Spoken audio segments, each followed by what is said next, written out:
In order to chamfer or fillet the corners of sheet metal, we should use the break corner feature.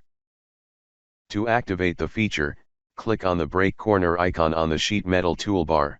In the Property Manager, I'm prompted to select the corners I wish to break.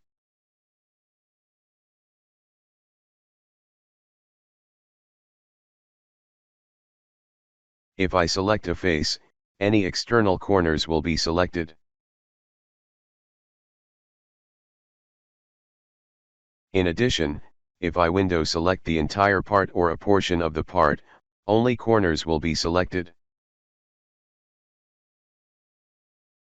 You can select the break type you want, chamfer or fillet.